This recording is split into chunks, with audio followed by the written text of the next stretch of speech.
back to the plateau here at Ashland High School, here on WACA for Friday Night Lights. Under the rain, your Ashland Clockers are hosting the Bellingham Blackhawks in Week 4 of the high school football season. I'm Chase Abrams, and join with me as always is Josh Abrams. Kind of figured you'd step in there. Chase, it's good to be here. It's been a while since we've been on the air together, and no better time than Ashland Bellingham football here on Friday night. Yep, your Clockers come in to this game tonight 2-1, off to a strong start. Bellingham 0-3, but as we know, the record doesn't tell the whole story.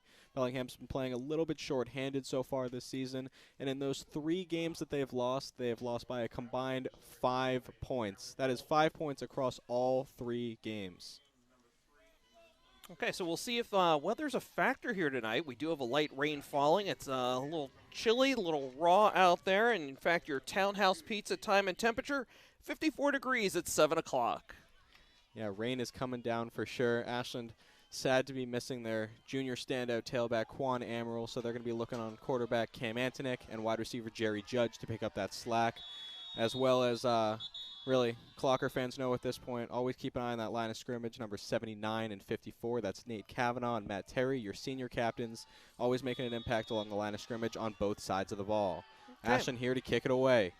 Aaron Wolf doing the honors, and we're underway. Ashland kicking off. Bellingham receives their own 5, bringing it on out. Eludes a tackle, and he's got some running room. That's Josh Bouchard. Down at the Bellingham 45, 1st and 10. Yeah, Bouchard cut it up to the near sideline, gets all the way almost to midfield, and Bellingham's got great starting field position here tonight.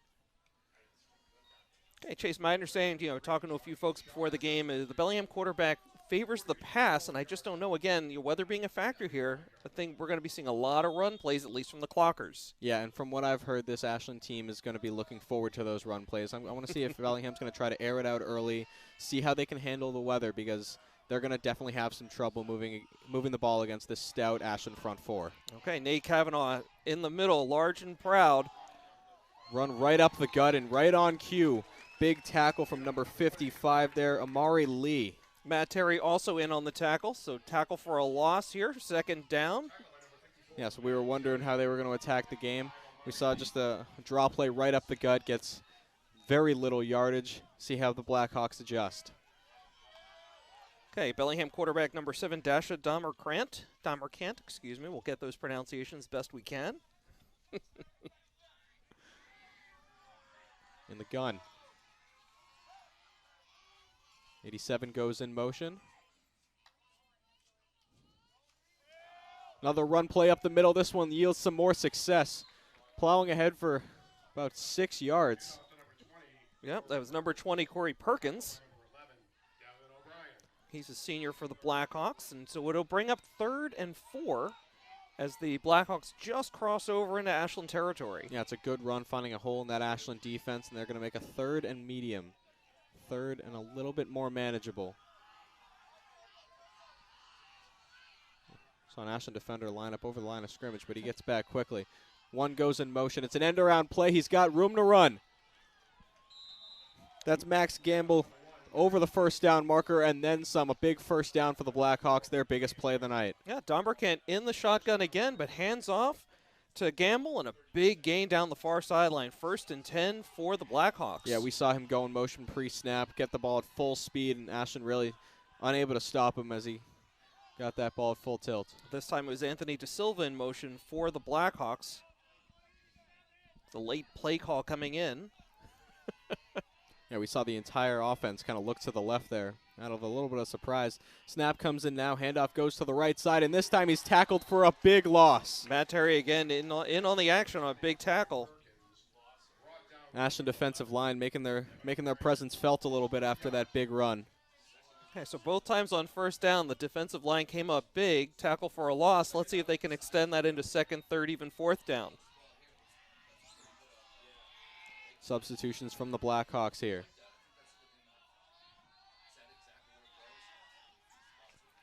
Gets set at the line of scrimmage. Very heavy along the line of scrimmage. This is looking like a run play. 2 wide receivers out on the far side.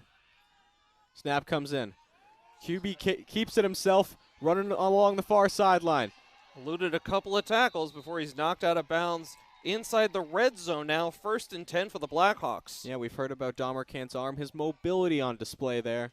Runs along that far sideline, out of bounds, big first down for the Blackhawks. Terrific ball fake there. The whole defense bid on the handoff, but it was Damerkant holding on to it with a big gain.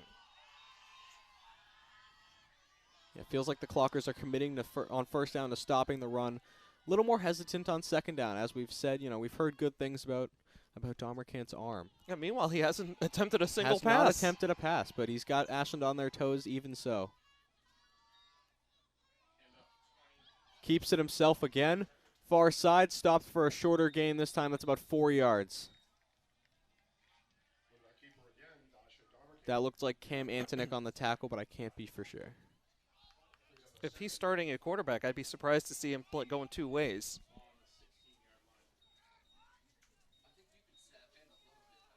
But I think I see Tyler Pine out there, but again, from our distance here in the press box, a little hard to pick up those numbers. At least these jersey numbers are easier to read than the soccer team. No offense to those folks.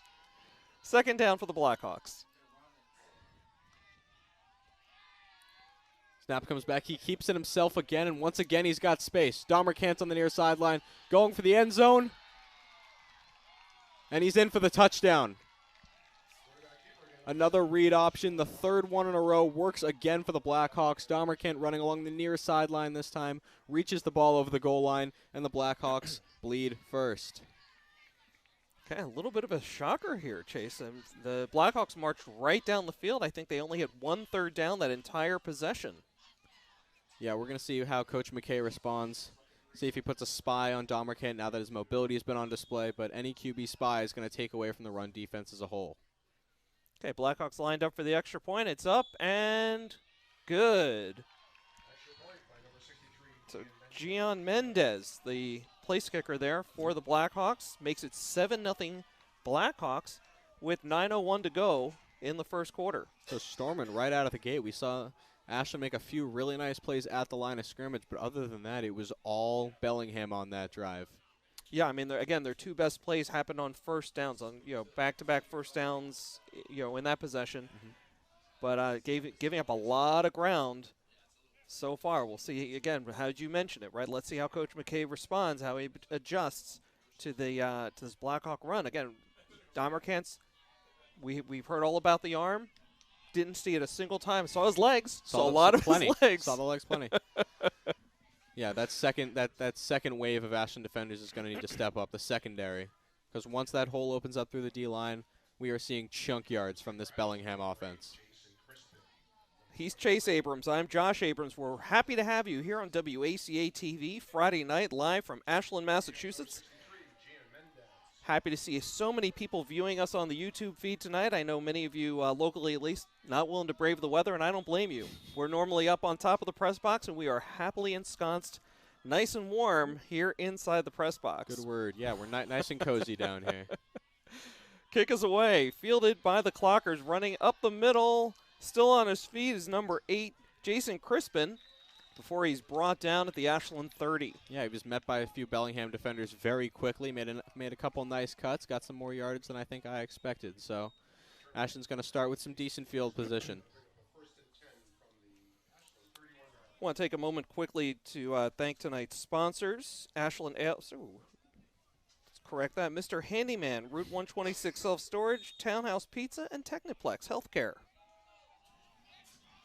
8:54 to go in the first half as the Ashland offense takes the field for the first time. Cam Antonick in the shotgun.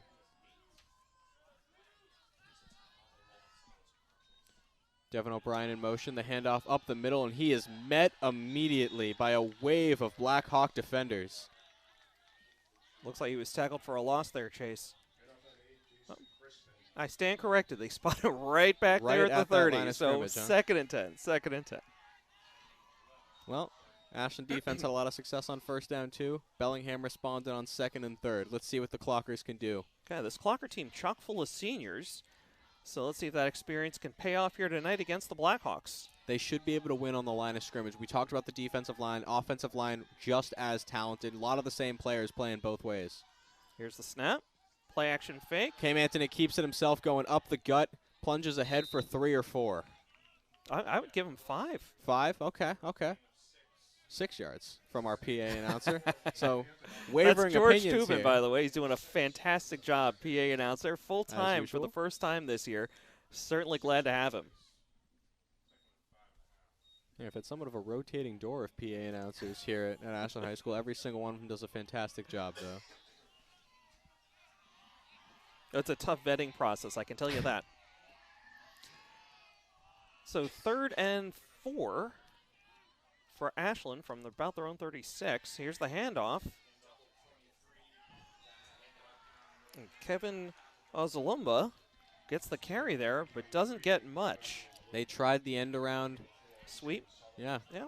Couple yards, nothing more, and that'll bring it to 4th down. We saw the Blackhawks do a very similar play, but the timing was perfect. We had mentioned it. Max Gamble got the ball full head of steam. This one, he kind of had to speed up. They snapped it, and then he got the ball. There were multiple steps there. Not the enough Blackhawks momentum were there. a little bit easier. Yeah, it was a little easier for them to diagnose that. Okay, it looks like on to punt now here for the Clockers. Number 34, Lucas Silva. Been a standout special teams player for the last couple of years. Here's the snap. Well, it felt like Silva took a long time to get that one off, but end over Left-footed end, punt. getting a Keep terrific rolling. roll. Look at that. Inside Nothing the but 10. Clockers to down it. Now inside the 5, still rolling. Big punt there from Silva. Okay, there's finally the whistle. So 6:28 to go and counting. Here in the first quarter, Clockers down 7-0. Blackhawks taking over possession, but deep inside their own zone. Saw the Blackhawks drive down the field last time. This time they've got about 45 extra yards that they've got to cover. So we'll see what a difference that makes. Yeah, with the bounce, with the roll, Silva really gonna love that that punting average, right? Average distance. Yeah. Punt happened in slow motion, but that just kept rolling once it hit the ground. Mm-hmm. So deep in their own territory. Domerkant's going to be taking this snap from the middle of his own end zone. And still in shotgun. I don't think they've run anything but so far. Tailback to his right. He keeps it himself. The ball is fumbled, loose. recovered by the Clockers. In the end zone, and a touchdown for the Clockers. That is how you make a quick response. It started with the punt from Silva. It ended with the fumble recovery by Devin O'Brien in the opposing end zone, and just like that, it's a 1-point game. Clockers on to kick the extra point. Fantastic. I mean, the defense looked a little unsteady there on that first drive, but they come up huge here on the second possession. 1st and 10, knock the ball loose, and in for the defensive touchdown. Sophomore Aaron Wolf on to kick the extra point. I love seeing these wide receiver numbers lined up as a kicker. Up that and kick good. is good. And just like that, we've got a tie game. Well, defense gets a quick breather, and they're going right back out there pretty soon. Gotta tell you, I was polling a few folks before the game, including our old friend Rob Silver, and everybody seemed to be setting a low line on the over-under in tonight's game, given the weather, given, figuring it was going to be a lot of runs. But they have been a lot of runs. And guess what? Still 7-7. 14 points already. If you took the over tonight, you're looking good early here in Ashland. Chase, while we have a break, why don't we get right to tonight's dad joke? Let's not. Yeah, let's do it. So we talked about how there have been 14 points already tonight. Really, I think only about 10 plays combined between the two offenses. And the Clockers on offense went 3 and out. Yeah. So you think you can distract me, but the truth of the matter Yeah, I is, the gave it my question best is, effort. why are elevator jokes so classic and good? We'll get to the answer following the kickoff. Oh, you're gonna leave the audience in suspense, huh? Well, it's giving you time to think. Yeah. Ooh. Oh, a little squib kick. 21 falls on it immediately. That's Ashland Ryan with Cochran. Ashland with a little trickery, but it goes right to the junior captain of the Blackhawks, and he falls on it.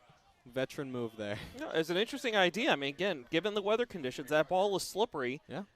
Maybe you can force it and, really get the momentum going. Not only that, but your defense was just out there. Give them a little bit of an extra breather, get the offense another chance. I like the idea, just doesn't work out this time. Well, this is about where the Blackhawks started on their first possession. Pretty much to the exact yard line. So 1st and 10 from their own 43. Lined up, guess what, in shotgun.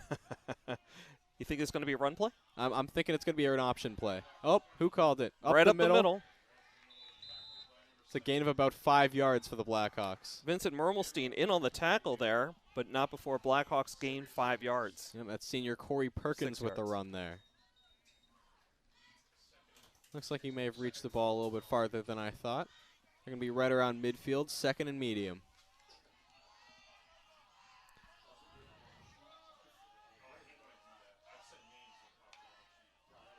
Goes in motion again, and it's another end around. And once again, he's picking up chunk yards. Gamble for another 1st down. He is so quick around the end. Big 1st down there for the Blackhawks. So again, Chase, let's get back to tonight's dad joke. The question, why are elevator jokes so classic and good? Why are they? Because they operate on many levels.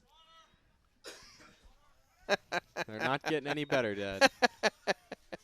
Hey, look, it's our first game of the season. You got to start slow and work your way up. Yeah, I don't know if my eye rolling has got to audible levels wait yet. Wait until we get to the Thanksgiving game against Hopkinton. Do you have one planned out already? Oh, yeah. Oh, great. I had all off season to work on this. Like themes for these now. Back to the action on the field. 1st and 10 for the Blackhawks in Clocker territory. Blackhawks again in shotgun. There's the handoff. Okay, oh, it's a keeper again. Ooh, nice tackle from behind by Vincent Mermelstein. Saved a big run there from Domercan, and Ashlin still having trouble diagnosing these read options. They did it for their defensive touchdown a few plays ago, but we keep seeing them pick up chunk yards. Yep. So that'll bring up a 2nd and 3 here for the Blackhawks, who have not had to use the pass yet, as they are running it at will against this Clocker defense. Yeah, look, neither team has attempted a pass yet. They haven't had to. Domercan with the tailback right behind him. Looks like Corey Perkins in that tailback slot. Tight end goes in motion. Wyatt Callery. Domercan keeps it again. Bounces it outside, finally brought down by a wave of Clocker defenders inside the 15. It looked like, again, he really had them fooled. He is really executing those RPOs very well. Great job hiding the ball, and the Clockers just don't have an answer yet other than that big defensive stop on 1st down in the previous possession. And once again, once he gets past the line of scrimmage, that field seems very open for him. Yep. So Blackhawks now in the red zone. 1st and 10 from the Clocker 12.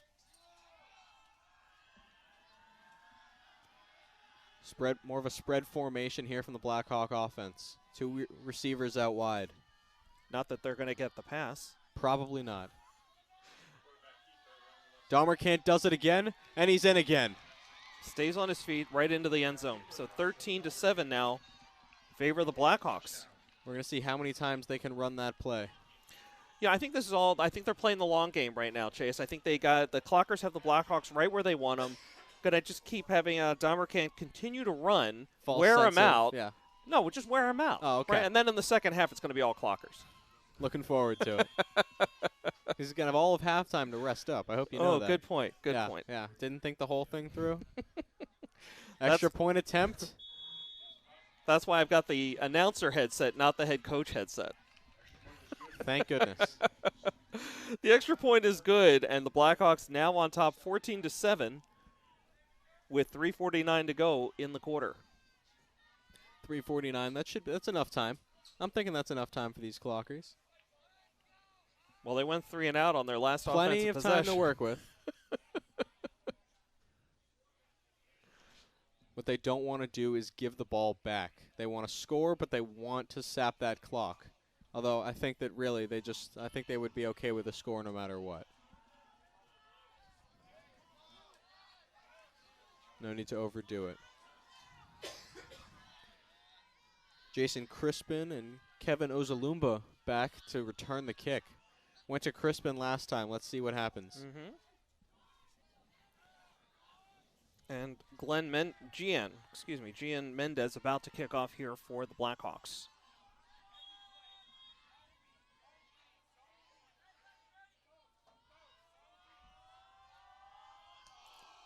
Short kick, but it's got some height. Crispin's going to let it bounce.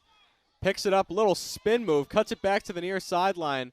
He's going to be down right around the 35. He was able to evade that initial tackler, but he was just kind of pinned into the sideline, and the Blackhawks able to bring him down after a short gain. Yeah, so not a far kick, but because it hung in the air so long, he really wasn't able to get much on the return either. Yeah, I mean, kicker, again, not a lot of distance, but gave him plenty of time for coverage. Yep, so some decent field position here. That'll be the 33-yard line, it looks like, for these Clockers. Yep, so yeah, I mean, so far, Clockers' average starting position isn't as good as the Blackhawks, but starting at their own 33 this time, see what happens. Do want to take a quick minute to thank Townhouse Pizza and Roast Beef for supplying us and the crew with some cheese pizza here tonight, some beverages. Always appreciate it, guys. And, Rob and I were over there at Townhouse just about probably 2 weeks ago. Had a really good Euro sandwich over there, actually. Went off the board. No pizza or roast beef. Went Euro. End around. Throws back to Antonik, who can't handle the pass, and that's going to be incomplete. A little trickery here from Coach McKay. Ashland, unfortunately, unable to convert. I mean, you got to give McKay credit for some creative play calling there. Yeah, and in case you're keeping track, that is the first attempted pass play so far tonight. By either team. Either team. It only took about 6.5 minutes, excuse me. So I think we're probably going to leave Antonik to just throwing the ball, not catching it. Kind of Brady-esque on that catch, if you will. Good reference. So 2nd and 10 here for the Clockers. Antonik in shotgun, man in motion. In motion again. Handoff goes to him on the end around.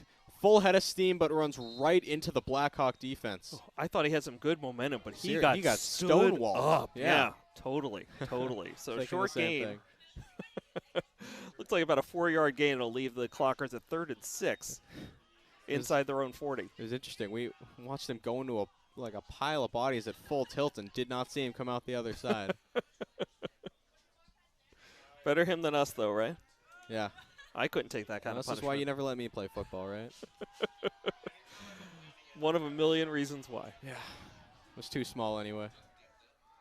Antonik in the shotgun, tailback behind him. That's Crispin. Play action. Rolls out to his left. It's a pass play. Deeks 2 defenders. He's going to try to run for it. Does not get far. I think he just made it back to the line of scrimmage. So that'll bring up 4th down. Another 3 and out here for the Clockers. Exactly what you didn't want to see happen on that drive. 2:33 and ticking. That is a lot of time for this Blackhawk offense. Interesting to see them do a bootleg to the left, huh? Mm-hmm. Not often you see a quarterback throwing off his weak side in high school. All right, Lucas Silva on to punt it away again, hoping to replicate last time. So far, he's been like their top offensive weapon. Does this count? I don't know if this counts. What do we got, a delay a game? False start? Our first flag of the game. Okay. I was afraid to say anything. I didn't want to jinx it. Sure. It's going to push the Clockers back 5 yards. So Silva again going to make the attempt here. Some movement from the Blackhawk punt return unit. Silva gets it away. It's another booming left-footed punt. A little bit less of a good bounce, but it keeps rolling into that Blackhawk defense, that Blackhawk zone, excuse me. And it's going to be finally down right about the 31-yard line. Oh, that one looked really close to getting blocked, Chase. Yeah. Really close from where I'm standing. And this kick had more of a spiral to it than the end-over-end of the previous one, which is what I think prevented it from getting that good bounce and roll deeper into the Blackhawk end. Still great field position here for the Blackhawks. It's not out past the 40 like it's been like the first and third possession, but certainly not inside the 5 as it was in the second one. All right. Not asking for the Clockers to stop them. You're just asking for them to hold. Minute 49 to go here in the first half. And really, it's the hold is the most important part. Should have known I was setting you up for that one. Anyone can just take them. That's right. Those of you at home, that was, of course, a Seinfeld reference. Thanks for playing tonight. Let's say we're going to say that one in honor of Josh Perlman. Gamble in motion again, and once again the handoff goes to him, cuts up the middle, and he's across the first down line, right about the 47-yard line. Another burst of speed from Gamble. I don't think he's had a play less than 13 yards tonight. Absolutely, Chase. I mean, I think the Blackhawks overall have had 2 runs for negative yards, and everything else has been positive. Not just positive, but 5 yards or more. They have certainly chewed up large chunks of field at a time. And as we mentioned before, this Ashland front four, very, very strong. So it's no small feat that Bellingham keeps running against them, really, what it seems like effortlessly. Okay, so about 1:20 to go here. Domercan again in shotgun. He's got Perkins beside him. Tight end in motion. Look for a QB option here. Yep, Domercan pulled it back, and he's got some room. He gets met just over midfield, and among those in on the tackle, Devin O'Brien. Yep, that's another 6 or 7 yards there for Domercant. That's going to leave him second and short. Once that, I'm seeing that tight end go in motion. I just feel like I know what play it's going to be. 43 seconds and counting, by the way, for this Blackhawk offense to work with.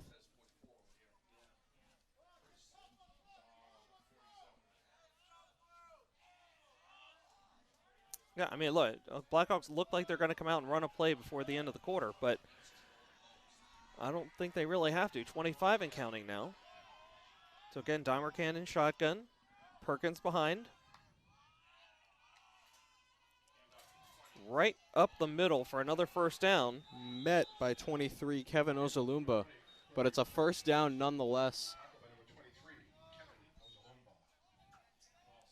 Looks like Blackhawks are content to let that clock run out. Both teams return to their sidelines for the end of the quarter. Oh, okay.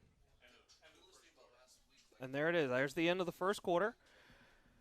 Blackhawks up 14-7 against your Ashland Clockers. And when we resume, Blackhawks will continue their drive from the Clocker 40. Domercan takes the snap. He's going to keep it himself. A run up the middle. He's going to be close. They're already moving the chains. That's going to be a first down for the Blackhawks. Not a long run, but Domercan does what was expected of him. Gets the first down, moves the chains for the Blackhawks. Yep. Needed 5, got 6. So Blackhawks up 14-7 already and getting ready to knock on the door for more.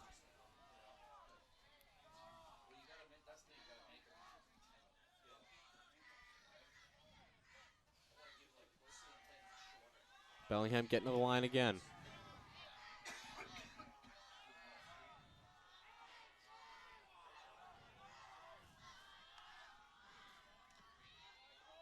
Quick snap. We've got a flag at the end of that play.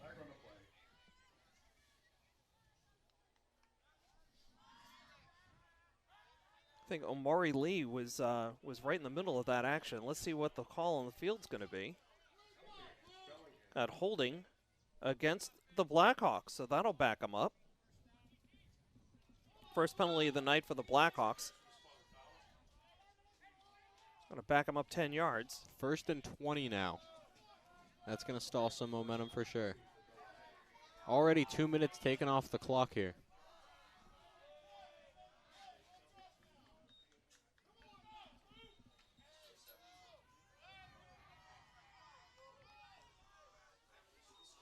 Okay. Clocker showing a 4-man front. Fakes the end around, run goes up the middle. Perkins with another big gain and tackling from behind Vincent Mermelstein. Gets back the yards they lost and then some. I figured it would only be a matter of time before they tried that. That end around had Ashland back on their heels. This time they fake it, had the defense completely mixed up.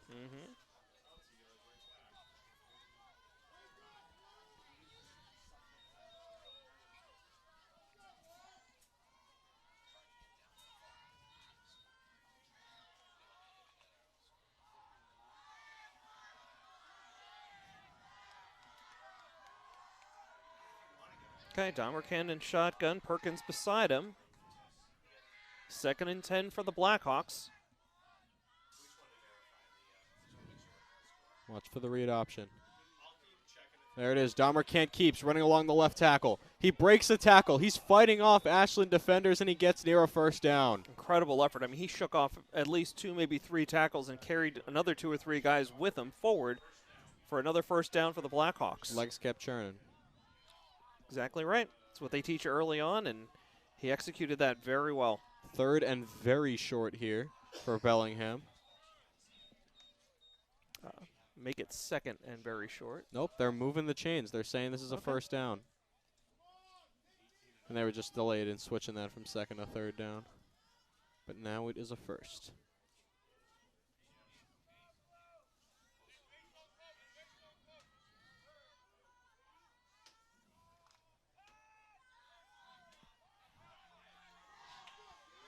Okay. Blackhawks hustle up to the line. Dahmercan, Perkins. Tight end in motion. Whoa. That's going to be a false start. Pretty immediate flags there. Yeah, look. Not hard to tell. Yeah. As soon as they stop the play like that, you know it's going to be called on the offense. Listen, this offense is rolling right now, and the only ones who it looks like can stop them are themselves. So Ashland will take these penalties when they can get them right now. Absolutely. 7:30 and counting to go in the first half. Clockers down 14-7.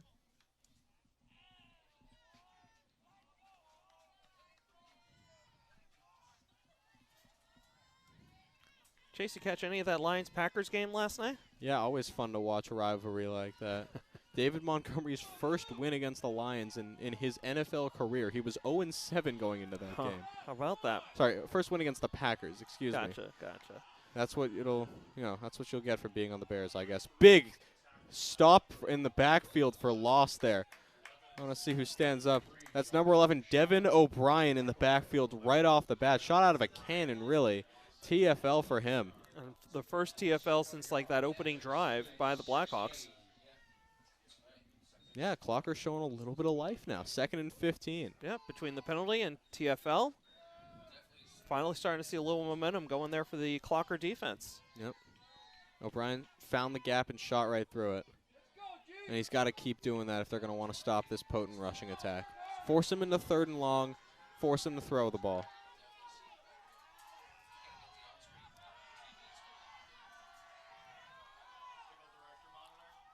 Okay, Perkins. That's not Perkins. It's 22, I think. And handoff goes to the left side. Another big tackle there from Ashlin. This time, that was number 56, I believe. That's Jaden Baez. And Gabe Egan on the carry.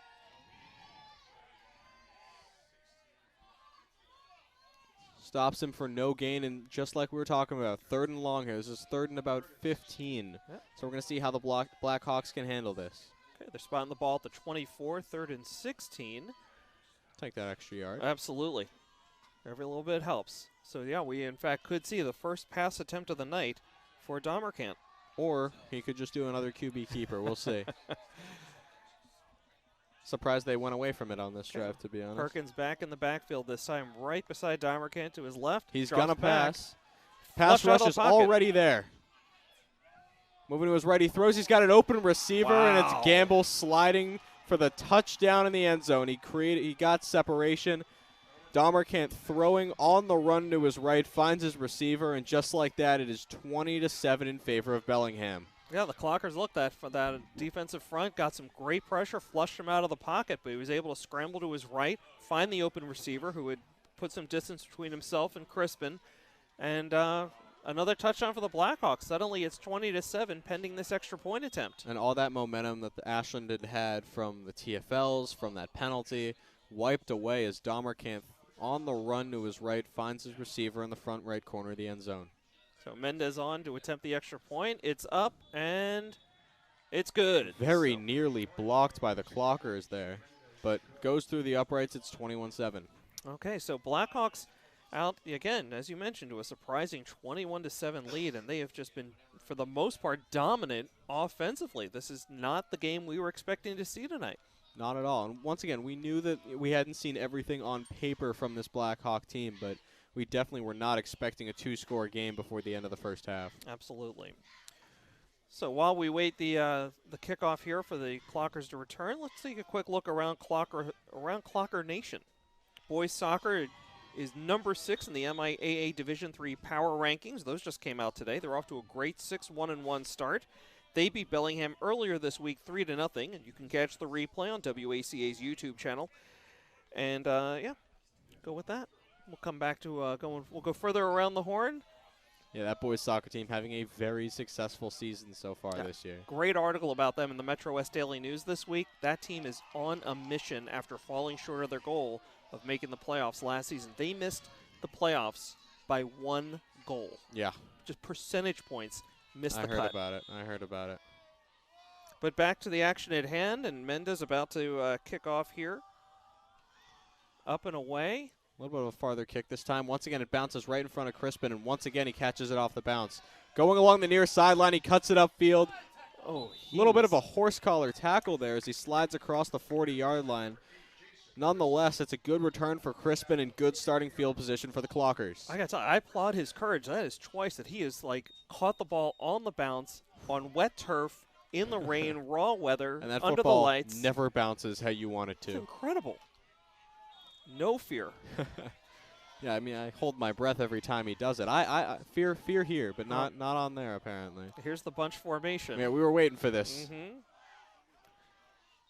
Pitch goes to number 8. And he's going nowhere. Jason Crispin on the carry there. Gets maybe back to the line of scrimmage, if that, before his progress is stopped. That is about the best defensive stand I've ever seen against that offensive formation. We know that offensive formation, which means that they know that offensive formation. They've had time to prepare for it. Sure, but I mean, again, this is different personnel. Yeah. Going right back to it, I guess. Completely undaunted. Crispin once again lined up behind. Once again going in motion and getting the handoff. Cuts it up for another 3 yards, and he's across the 45. It's going to be about 2nd and 6, 2nd and 7 for the Clockers.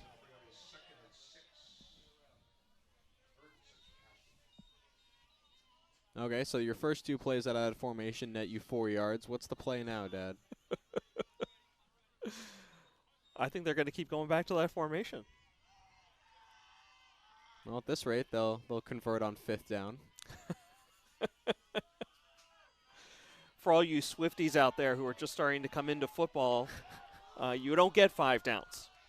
Just want to clarify. That's just for the Swifties who are listening tonight.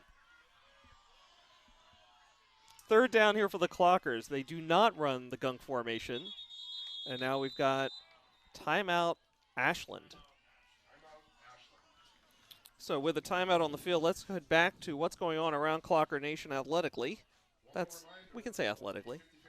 Sure. The volleyball team is now 3-6. They're ranked number 27 in Division III. They play Medway Monday night right here on WACA-TV, and because it is against Medway, we don't know exactly which 2 members of our family, Chase, Logan, Gabby, or me, will be announcing that game, but I can assure you it will be an Abrams broadcast. No, people are excited about that. I know. Look, we've got a big audience here watching the football game tonight. We may as well cross-promote for volleyball. They're a fun team to watch. There's a lot of talent on that team, and they are going to do nothing but improve over the course of the season.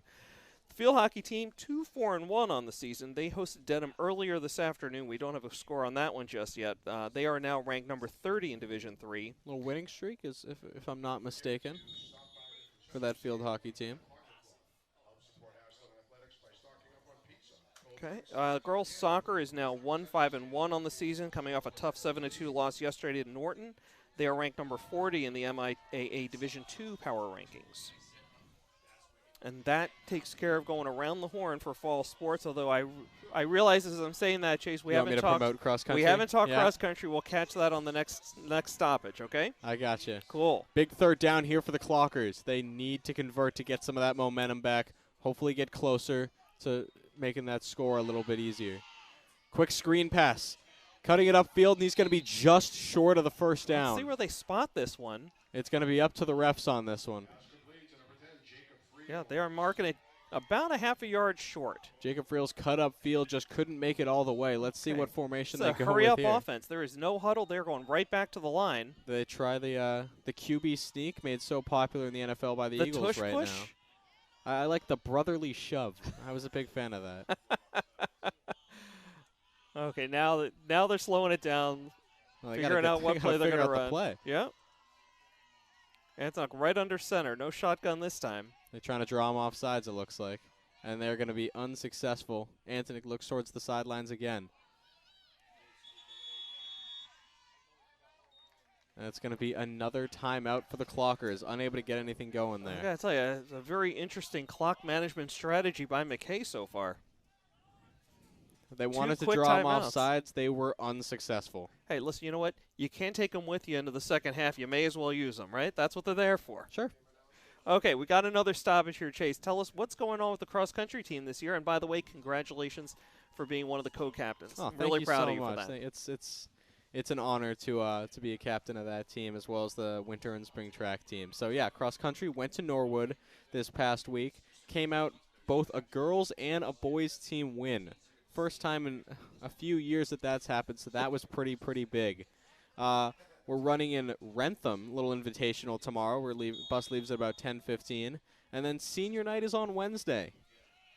So that's going to be a lot of fun. Hosting Medfield, that's going to be my first league race of the season. Okay, looking forward to it.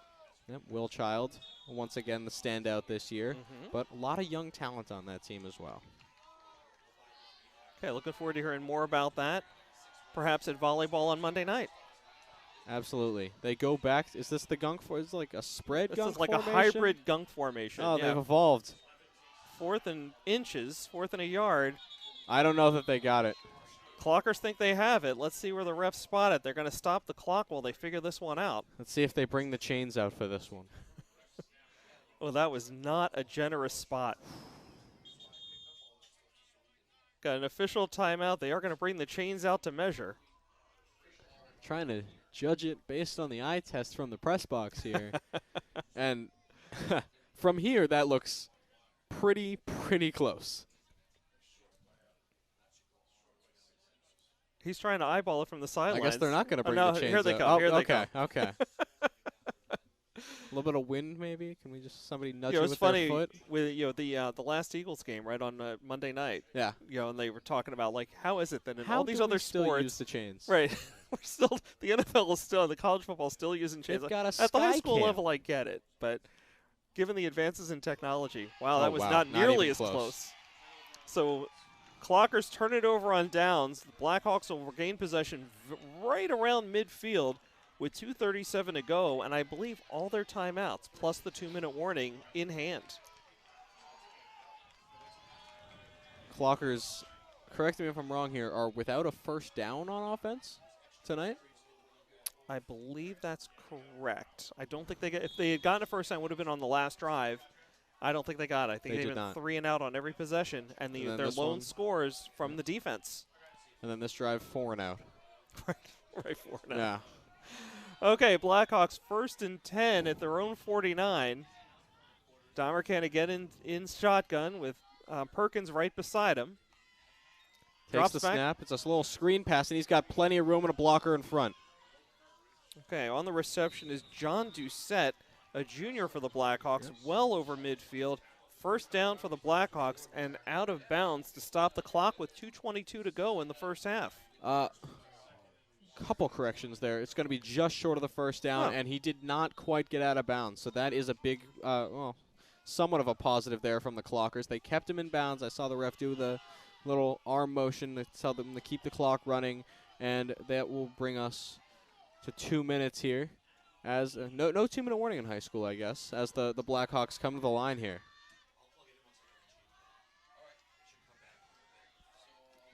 We'll say the 2-minute warning was just for all of us Oh, yeah. on the broadcast. Yep. Dahmer can't the snap. Keeps the handoff, but right in the Whoa. backfield, number 55, Amari Lee, diagnosed that from the start, and he was there for the TFL. Diagnosed it, huh? I like it. I like it. I'm in marine biology this year. You're just spoon-feeding me Seinfeld references tonight. I love it. Yeah. Is anyone here a marine biologist? Well, I mean, I gave you that one like 2 weeks ago. It's just, I guess it's the audience's first time hearing it. Right. If you haven't heard it, then it's new to you. Yep.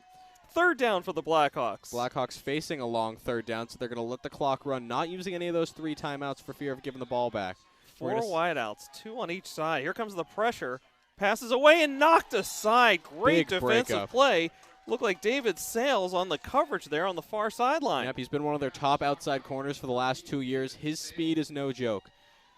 And but that's the first time they've challenged him all night. And showcasing that agility there as well. Beautifully timed breakup, went right for the ball, knocked out of their hands and stops the clock. Okay, minute to go here in the first half. And it looks like special teams coming onto the field now for the Blackhawks. Yeah, I think we're a little bit out of high school field goal range. So this is going to be a punt for Bellingham. It's the first punt by either. No, that's not right. No, that's not right. First punt for the Blackhawks, I believe. Yeah, Lucas Silva's had a couple. Yeah, you're right. Couple heart and mouth moments too. Heart and throat. Heart and throat moments. Thank you. I stumbled through that a little bit.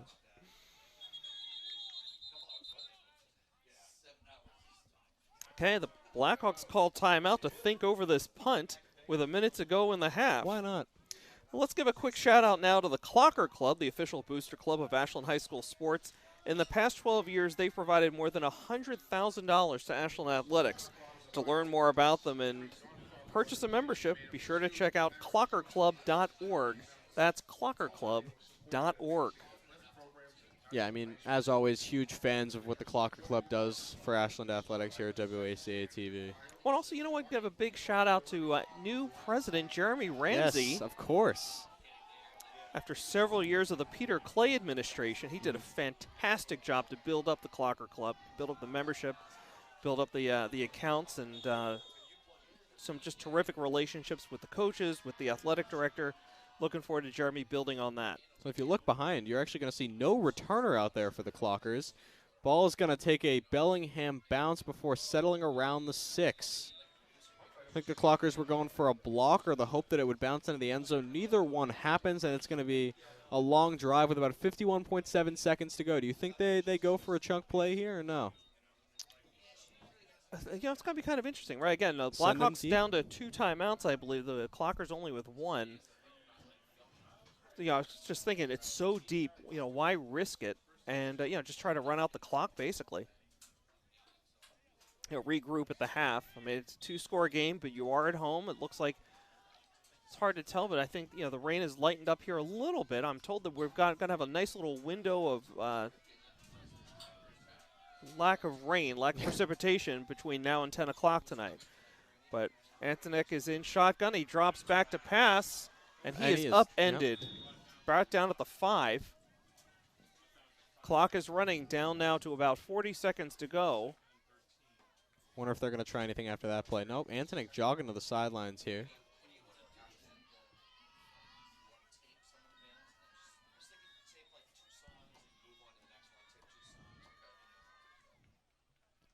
And now coming in for him is Vince Mermelstein.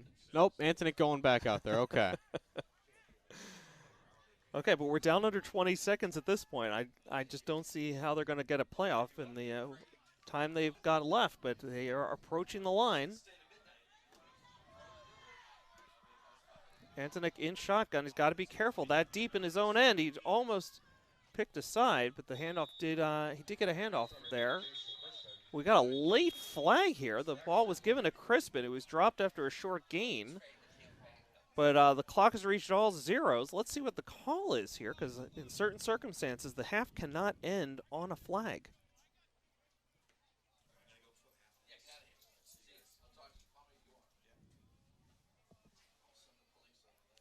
Got a little bit of a referee convention going on there in the middle of the field. A couple players on Bellingham pleading their case as well, it looks like. A personal foul against the Blackhawks. And a personal foul against Ashland. So offsetting penalties that will bring us to halftime, where your Ashland Clockers face a deficit, 21-7. Chase, any final thoughts before we head to the break? I mean, really just not the start they were looking for. Not much else to say other than that. They've looked honestly overmatched on both sides of the ball so far, so they've got a lot of things to discuss during this half. Okay, well, yeah, I mean, McKay is the master. He's certainly proven it over the years, and they hopefully will be able to make the adjustments they need to make. In the meantime, we're going to make a couple of adjustments and over the half, and we'll catch you back here for second half action here in Ashland. The Clockers down 21-7. There you go. Chase Abrams, Josh Abrams. We'll see you for second half action in a little while. 126 Self-Storage is located at 162 Pond Street and is owned by Ashland native Michael Kane. Gated and fenced with 24-hour security cameras, they offer convenient drive-up storage units for both your residential and commercial needs. Temperature-controlled units and outdoor vehicle, boat, and RV storage is also available. Check them out at 126selfstorage.com. And thank you to Michael Kane for being a great underwriter for WACA's coverage of Ashland High School football games. WACA-TV's coverage of tonight's game is sponsored in part by Mr. Handyman, the home improvement professionals. They're your one-call solution for a wide range of home maintenance and repair needs performed by fully insured technicians. Located right here in Ashland at 200 Butterfield Drive, give them a call at 508-231-4639 or request service at mrhandyman.com.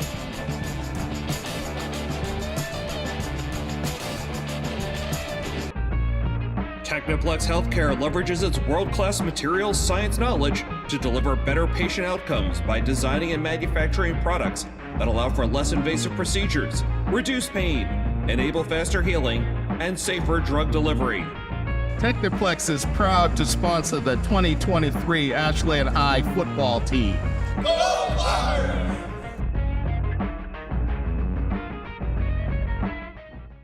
Today's game is brought to you in part by Townhouse. Pizza, roast beef, subs, and more. Make sure to get your fill with the buffalo chicken calzone that's been called one of the best in the area.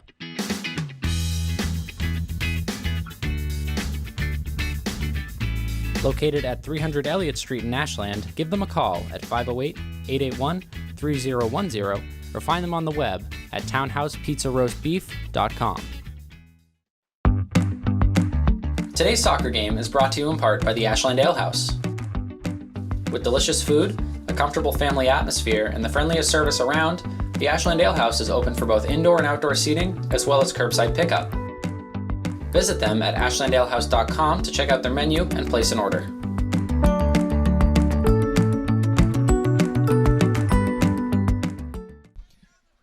And welcome back to second half action here. Ashland Bellingham football Friday night. If you're just joining us, not a great first half for our Ashland Clockers. They're down 21-7 to the Bellingham Blackhawks, but they will be receiving to start the second half.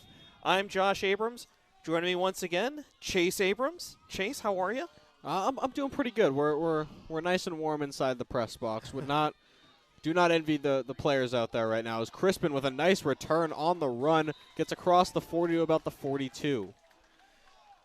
But yeah, Clockers in the first half with absolutely no answers for the Blackhawks on either side of the ball, as that Bellingham defense held them without a first down in the first half, while the offense ran the ball seemingly at will.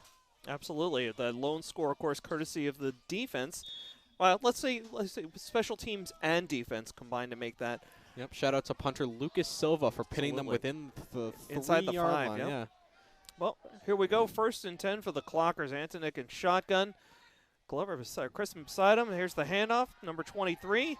That's a first down. The first down of the game for this Clocker offense, as Kevin Ozalumba rumbles down to the near sideline, and a big first down for the Clockers into Blackhawk territory. Ball spotted at the Blackhawks 42.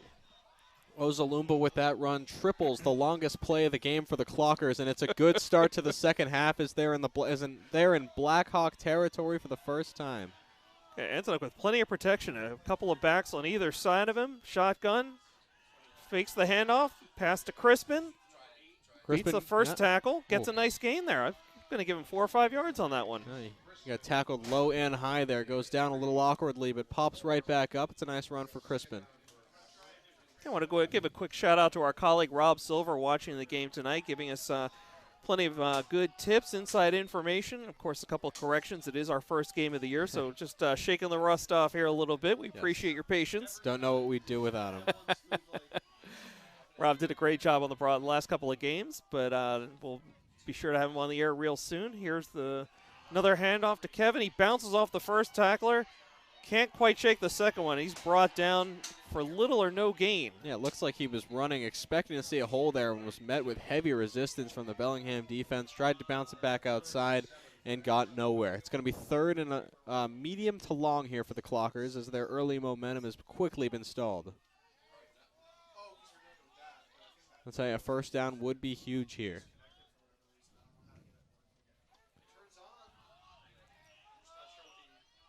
Okay, so just a lone setback this time, standing beside Antonek. Expecting the pass here. Kevins was split out wide. Now he's in motion, skips the head. Antonek with the keeper straight ahead. He's going to gain 3 or 4, but not enough for the first down, and I'm not sure enough to bring on the field goal unit. No, this is a very deep kick, especially in this weather. We're going to see how McKay plays this if they keep the offense on the field. Antonek is having a conversation with him right now, so I'm thinking that's a very distinct possibility. Okay, yeah, we really thought we were going to have a pocket of good weather here leading up through game time, at least here in the second half. Yeah, the weather gods laughed at that and made it start raining even harder. Well, welcome to New England. If you don't like the weather, wait 5 minutes, right? No kidding, as the offense will, in fact, stay out there. Cam Antonek with a lone back. That's Jason Crispin to his left. They've got about 4 yards to go to reach that first down marker. Let's see what play McKay's drawn up for him here. 4 wide receivers. Antonek pumps, thinks about it now. He's running for his life down to the far sideline and out of bounds. Clock stops. Let's see where they spot him. Where did he go out of bounds? A little hard for us to see from our angle with the Ashland bench in front of us. It looks like he's going to be a couple yards short here.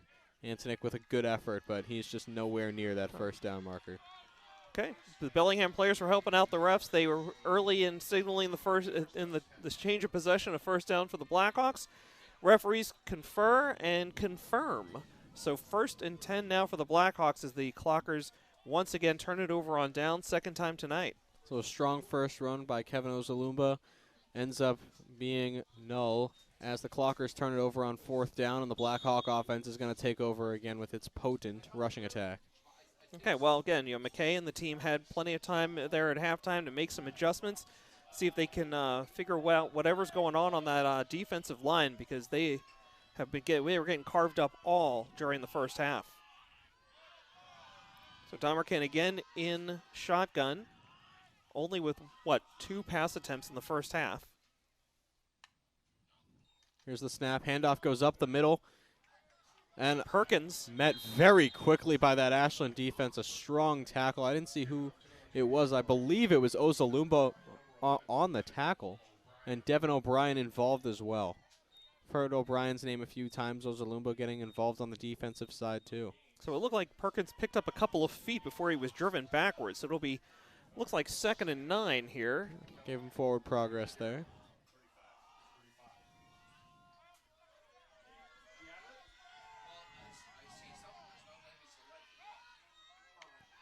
Gamble in motion, takes the handoff again. That end around is so dangerous. He's very quick, gets about 5 yards there, and Ashland, I think, counting itself lucky that they only gave up that much. I was going to say, I think that's the least amount of yards he's gained on that play tonight. By about 8 yards, too.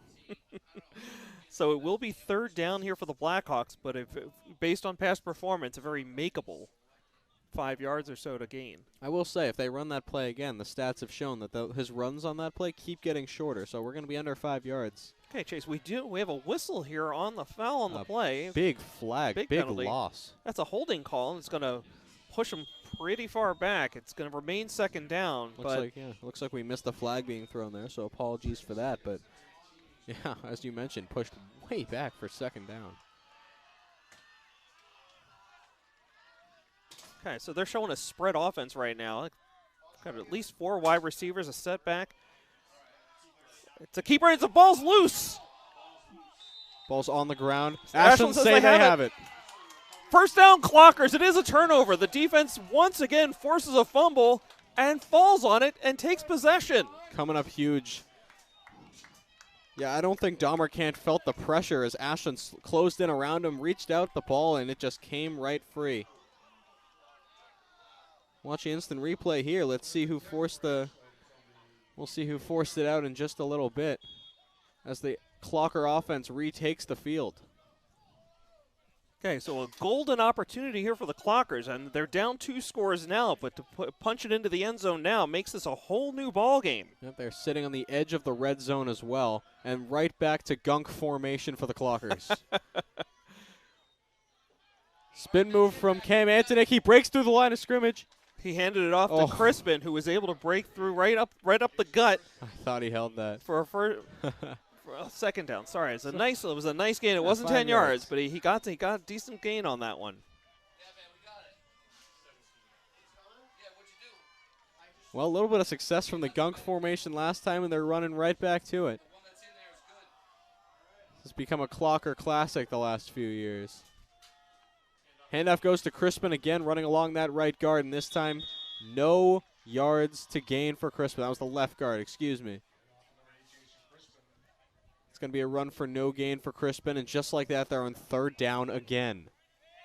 Okay, Chase, I was just looking at the replay of that forced fumble, and it looks like it was Kevin Botsis who was able to knock that ball loose and force the turnover. And again, the Clockers in an excellent position here. They're down to 3rd down now, but still in the red zone. Great opportunity for the Clockers. Impact play from the senior there.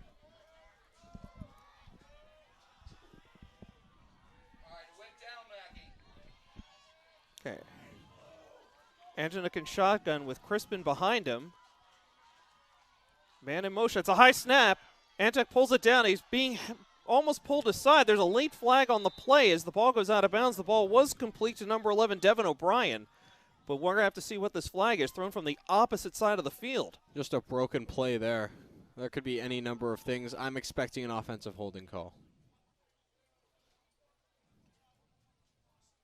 It looked like the referee kind of cleared it with the Bellingham bench before they decided to come over here and tell us what it is. Holding against the Clockers. So I thought they might decline this one to make it 4th down, but got to enforce the penalty, push the Clockers back. They'll take 3rd and long, I guess. Well. So it should be 3rd and 15, I believe. Yep, that is the case. Just about. And as a reminder, the Clockers do not have a play longer than 12 yards this game. So this would be a nice time to break through that barrier. Let's see what McKay can draw up for the offense here. Antonik with a back to his right, 3 wide receivers near side, 1 on the far side. Takes the snap, steps back, immediate pressure. He's running to his right, runs into his own offensive line. It's a mad scramble. He runs up the middle. Still on his feet. He's still on his feet, fighting defenders. What an effort! Touchdown, Cameron Antonik. A mad scramble. Oh, incredible effort there. I thought he was down at least 3 different times. It looked like he was down after 5 yards and then 7 yards. Then he was over the line to gain, and then he was into the end zone. Brilliant run from Cam Antonik, showing the energy, and it's an 8-point game. So Aaron Wolf on here to attempt the extra point.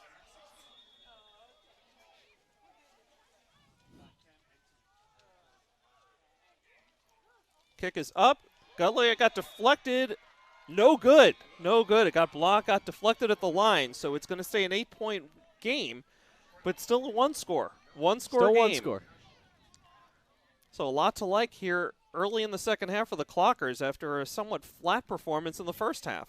Yeah, I mean, a few plays have looked really good and none better than the magic from the legs of Cam Antonik. So really, really good makeup play from Antonik there. As the offense had been stumbling a little bit, but hopefully that'll give them and the defense the boost of energy they needed. And we've learned, hey, all they need to do is force a fumble, and they're golden. Watching the replay here. He bounced off his offensive line, shook tackles right in the middle of the field, somehow stayed on his feet, shook another tackle, and ran it into the end zone. Really just an incredible run from Cam Antonik. I mean, obviously he did get a couple of nice blocks along the way, but just a great individual effort to be able to somehow stay on his feet after multiple tackle attempts to get this team back within a 1-score game as Wolf prepares to kick off here from the 45. Low line drive bouncing along the Look at ground. that, It's keep skipping. bouncing. Oh! It's loose! Another fumble is forced. Bellingham is able to fall on this one, but man, things look dicey for a second there once again. And it as looks the like kick coverage unit forced it out. Yeah, on our spotter here in the box identified Joshua Lambert as the one to knock that one loose. Bellingham very fortunate to somehow fall on that one. Whew. It's slippery out there, Dad.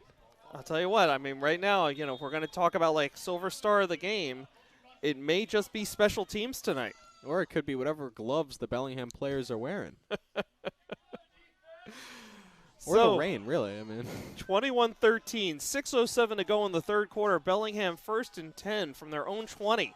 spread defensive line formation here from the Clockers. Looks like they may be trying to spy.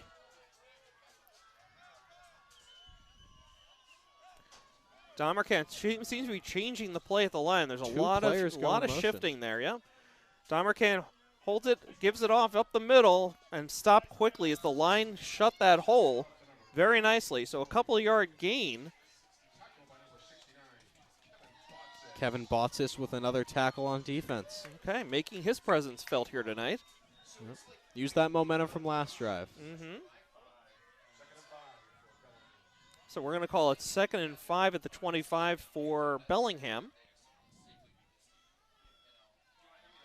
And again, probably because of the weather, Domercan just very reluctant, or at least his head coach, very reluctant to call pass plays here, but they've been getting it done on the ground all night. Yeah, they've got the lead. They don't need to throw the ball.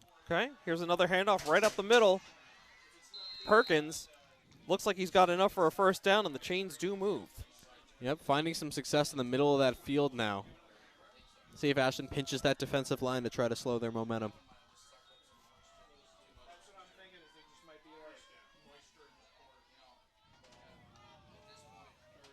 Fans, by the way, if you can't get enough football, be sure to come on out tomorrow morning. Flag football kicks off at 8 a.m. at Stone Park. Always a good time. There's a lot of young talent out there, and you can see the stars of tomorrow today with Ashland flag football. But back to high school varsity. Bellingham 1st and 10. They're up 21-13. Domercan claps, hands the ball off. Perkins again, and he is met by a wall of clockers. Nate Cavanaugh. Haven't said his name in a while. Nope. Usually mans the interior of the defensive line, making a play out wide there, chasing down the running back. Good show of athleticism from the big defensive tackle. Yep, you say athleticism, I'd say versatility. I'd say we're both right. Cavanaugh with a really nice play there. Devin O'Brien also in on the tackle. And Antonuk is out there on defense, Chase. Looks Yeah, like he's been out there all Yeah. game. I don't know if he's come off the field yet tonight.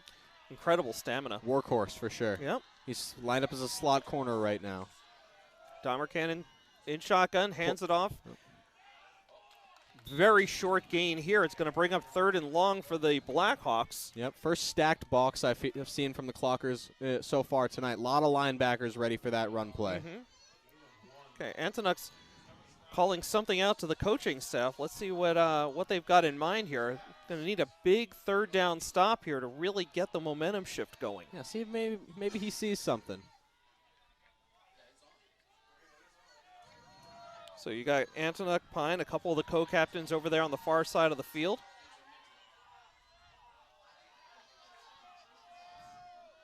Third and 6. Domercan, shotgun, hands it off to Pearl, keeps it himself. He's going to hold it. And he is tackled by Antonuk. So QB on QB action here. And Big tackle from Cameron Antonik. He's going to force a 4th and short. First 4th down, I think Bellingham's faced all night. They did punt. They did Did they? punt, yeah. Huh. They punted once. Remember you thought it was the first punt by either team? Sorry to bring that back up. They had a punt earlier. This is the first. Looks like they're going to be going for it. Maybe. We're seeing some players. There's a coming lot, on. yeah, there's a No, lot of this- activity there. This should be interesting. I'm not quite sure. I don't see Domercan out there. But the Clockers But are they not are going back huddling. into a receiving formation either. Clock is running. We're about 2.5 minutes to go in the third quarter. This is punt formation, but I wonder what they had to meet for. Now we've got a timeout Yeah. called by Bellingham. I don't know if they came out, wanted to see what they were going to be facing, maybe make a little bit of a change. Keep the Clockers on their toes. Maybe a little fake punt situation. 2:27 to go here in the third quarter. It is 21-13 in favor of the Bellingham Blackhawks. Clockers had a really nice touchdown. Their first offensive touchdown of the game on the legs of Cam Antoniuk, and he just made a big third down tackle on his QB counterpart. So, yeah, getting a little bit closer here as we get to the end of the third quarter. Okay, well, let's take a moment here. We're still in the timeout. We can once again thank tonight's sponsors, Mr. Handyman, Route 126 Self-Storage, Townhouse, and Techniplex. And again, want to thank Townhouse for supplying us and the crew with pizza. Certainly appreciate it. Yeah, also, want to thank the crew. Mackie Katov has been braving the elements up top, running the camera number 2. Looks like we called it, and Ashland was ready for it. Matt Terry with a huge stop on the fake punt on 4th down. And, man, did he just get this sideline fired up. Absolutely. Again, another one of the Ashland co-captains, Matt Terry, making a huge play as Bellingham turns it over on downs, and suddenly it looks like the Clockers are running downhill. Yeah, a player who does a lot of the dirty work. You don't say his name as much, but his impact is always felt. Nice to see him make a flash play here tonight. Okay, 1st and 10 for the Clockers at the Blackhawk 37. One touchdown run and a 4th down stop, and all the momentum is in favor of the Clockers right now. Cam Antoniuk with a back on either side. 2 receivers on the near side, 1 on the far. He's looking the near side now. Robbie Rudisell down the near sideline. Cannot come down with it. Incomplete. No flag on the play. I like the play call. Going aggressive. Absolutely. So Rob had pointed out during halftime that he is Mr. Prediction, and he was calling. He thought we might start seeing them targeting Rudisill here in the second half. So just couldn't quite make the connection there, but don't be surprised to see him try that one again. He was open down the far sideline. Yeah, and you're not going to see him miss that a lot. He's got ups, and he's gonna win a lot of 50-50 balls against most of these corners. Starting varsity basketball player right there. So. Okay. So 2nd and 10 here for the Clockers, still at the 37. Antoniuk with some protection on either side. Same formation as last time. Okay. Clockers have 3 wideouts, 11 in motion. Antoniuk drops back. He's under pressure. A little dump pass and complete. Blockers in front, 2 for Jason Crispin. He shakes off a tackle. He's getting pushed by his own teammates. He's got the 1st down and more inside the 20. That was Matt Terry leading the way on pushing from behind. And another big gain here for the Clockers. Finally starting to see that offense click a little bit here in the second half. Yeah. 1st down, and as we hit about 2 minutes to go here in the third quarter. Yeah, it looked like Brian Ramirez as well out in front blocking for Crispin there. A lot of motion on that play, and it turned into a brilliant screen pass designed by Coach McKay. And you got to like Antoniuk, really. I mean, he had 2 guys coming in on him, felt the pressure, was able to, kind of like a quick release, a little dump pass, and it turned into a big gainer. Looks like the Clockers have found some success in this formation. This time it's a quick handoff to Crispin. He goes up the gut, and he's up for 3 or 4.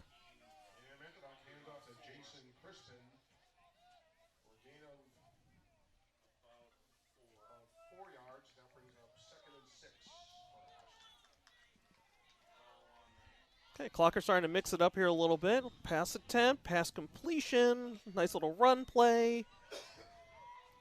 This is the kind of offense we were expecting to see tonight. A 4-yard run on 1st down is what you can ask for. Once again, staying in this 2-back formation. 2 receivers on the near side with 1 on the far side. Looked like the same play as before, but no, he tucks it and he throws it. Looks like it's Kevin. It's going to be very close to the 1st down for Kevin Ozalumba.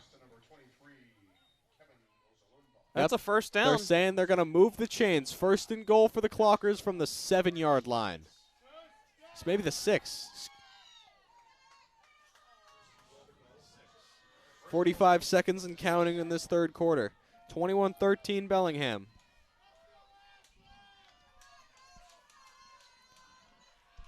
Okay, they're sticking with this formation. It's been working for them really well so far.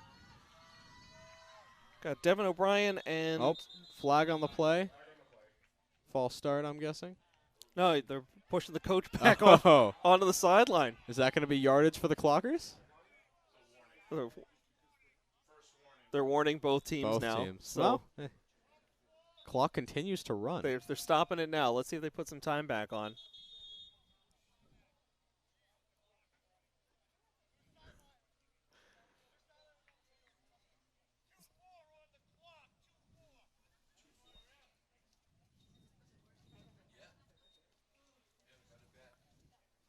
Antoniuk seems to think that the warning was only for Bellingham, so we'll see how that plays out. Okay, now the clock has been reset to 24 seconds to go, and they just started it up. Back to the same formation. O'Brien on the right side this time. Low snap. Oh boy. Antoniuk was able to pick it up off the ground, but he got stopped, and then they finally stopped the play. So it'll be 2nd and goal when we start the 4th quarter. Yep, they ran the same formation, and they just flipped sides. Low snap bobbled, weren't able to get anything going there. But Ashland inside the Bellingham 10 right now, knocking on the door. And we'll see how they can respond in just a second. Want to give a quick shout out to Paul Bowden. Says he's watching tonight's game on the YouTube feed from Natick. It's amazing how he gets from Ashland to Natick that quickly. But Is he at the Natick football game right now? He might be, but he's watching Clocker football here on WACA-TV. I'm Josh Abrams. He's Chase Abrams, and we are awfully glad to have you here with us tonight on a cold, rainy night. If you're local to Ashland and you chose to watch the game on TV instead of being out here, I don't blame you one bit. I was going to say the same thing. And welcome back to live coverage of Ashland High School football here on WACA-TV. 4th quarter just about to begin. Cam Antoniuk and the Clockers knocking on the door, looking to make this a touchdown. Did he hold receiver. Touchdown signal from the referee, and Ashland's within 2. Mark Mermelstein, the sophomore, didn't expect to see him tonight, but he catches a big touchdown pass, and all of a sudden, this is a 2-point game for the Clockers, 21-19. McKay electing to kick the extra point instead of going to tie the game here. Or so it seems. Okay, so Aaron Wolf on to kick the extra point. I guess they got time. His last one got deflected and knocked aside. Let's see if he can connect now. Here's the snap. It's a fake. Going to run it in.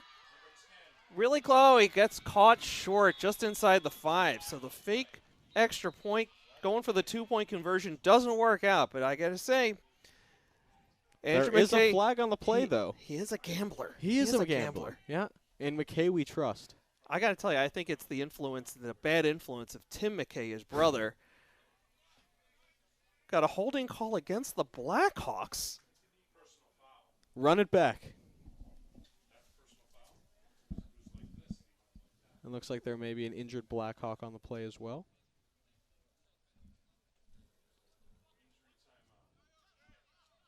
Okay, whoa. We have an injury timeout, and a flag just flew right around the Blackhawks. Let's see what this call is. An unsportsmanlike conduct penalty against the Blackhawks. All of this happening on a fake extra point, a 2-point conversion attempt. This is new for me.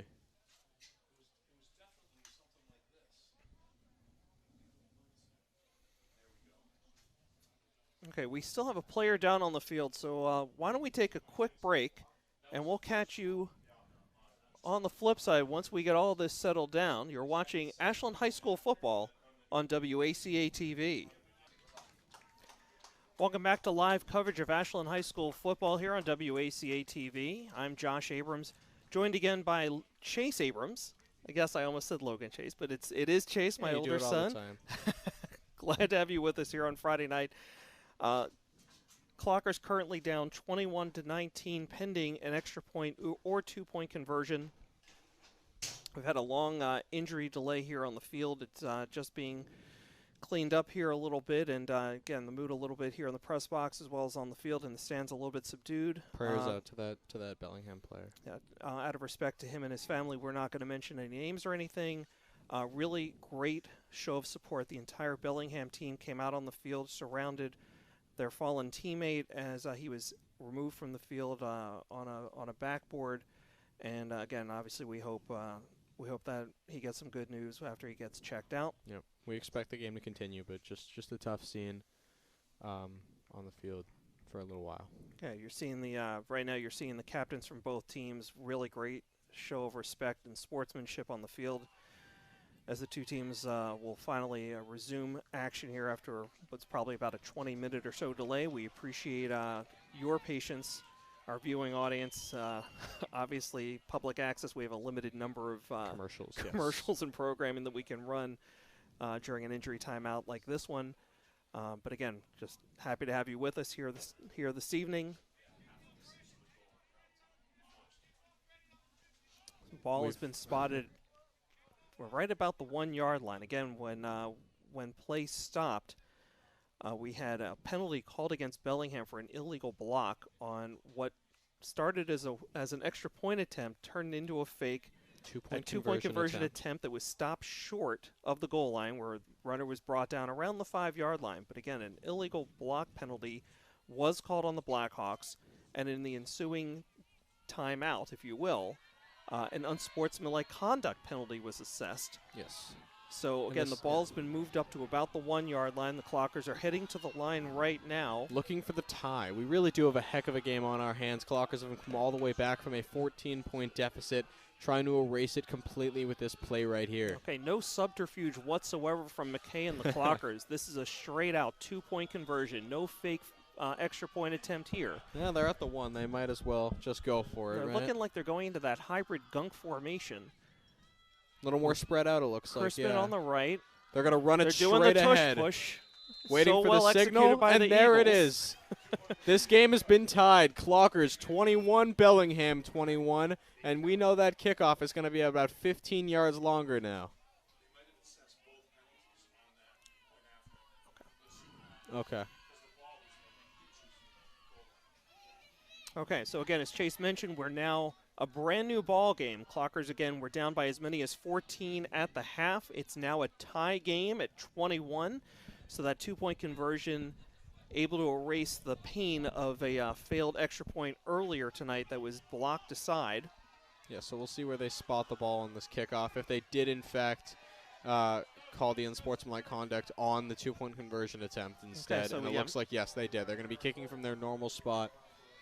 So again, that illegal block penalty and the unsportsmanlike conduct were both applied to that 2-point conversion, which explains why the ball was so close to the goal line. On the 1-inch yard line. Pretty much. So Aaron Wolf now to kick off for the Clockers, a brand new ball game. The momentum has really seemed to have shifted to the Clockers. They're finally executing on offense after some terrific play earlier by the special teams and defense. Here's a little squib kick by the Clockers, fielded cleanly by Bellingham, and the runner is brought down right at his own 40-yard line. So 1st and 10 here for the Blackhawks. It's their first possession in quite a while, Chase. That offense may have gotten a little bit iced given the raw weather conditions here tonight. Yeah, sure hope their hands aren't too cold, right? A lot of time I don't think on you that mean sideline.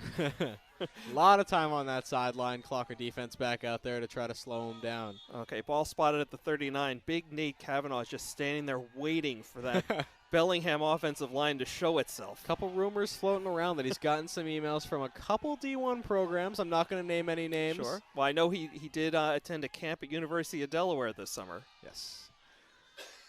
Okay, Domerin in shotgun again. Handoff to Perkins, and he is met and dropped. By guess who?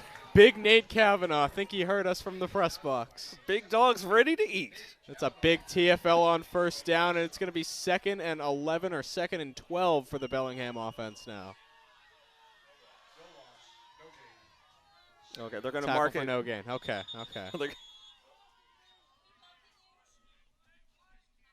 Yeah, now. Gotta love those Clocker fans on hand here right at the 50 outside the press box.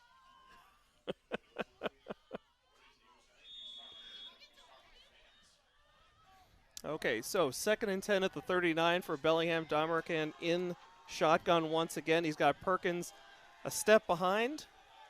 Tight end in motion. That was number 87, Wyatt Callery. Here's the handoff to Perkins right up the middle. Matt Terry brings him down. Yep. Short gain for Blackhawks. It's going to make it 3rd and long.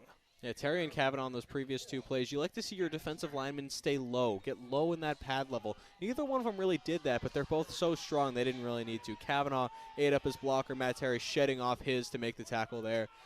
Gain of about 3 or 4 for the Blackhawks. It's going to be 3rd and 6. I'll tell you what, Chase, between you, Matt Terry, Nate Kavanaugh, we've got 80% of the 60. Excuse me, math was never my thing. So got 3/5 of the stacked junior division here tonight. Just looking for Josh Syatt, Andrew Clay. It's been a rough start to my fantasy season, fantasy football season. Okay, let it go. Let it go. Tight end in motion.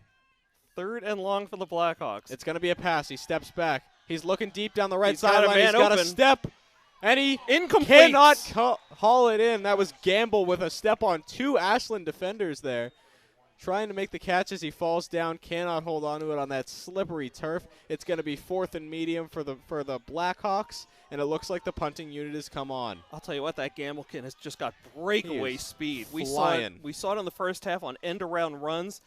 That's the first real long pass attempt tonight by the Blackhawks, and he was open. And I've talked about David Sale's speed before. Gamble just ran a straight post route and dusted both defenders near him.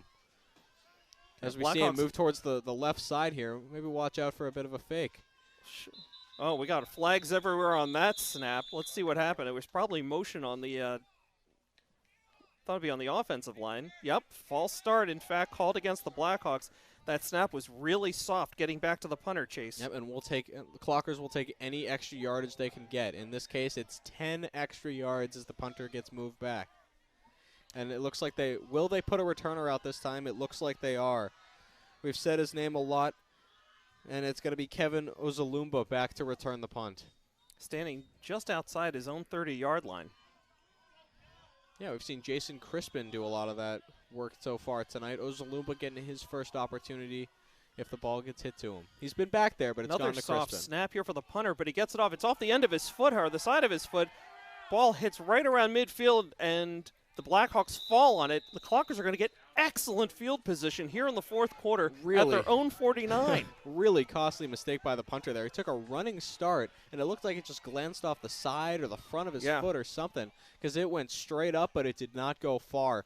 And Blackhawk defenders had to down it right around midfield to prevent it from going backwards. Right. So really interesting. I mean, both snaps, both on the failed first attempt with the false start penalty and that second one, both very soft snaps. And I'm sure that had to be on the punter's mind, just trying to get it away before it was too late. But it's the Clockers' benefit. 1st and 10 at their own 49. It's a familiar formation as well as the handoff goes to Jason Crispin, running along the left tackle and getting nowhere.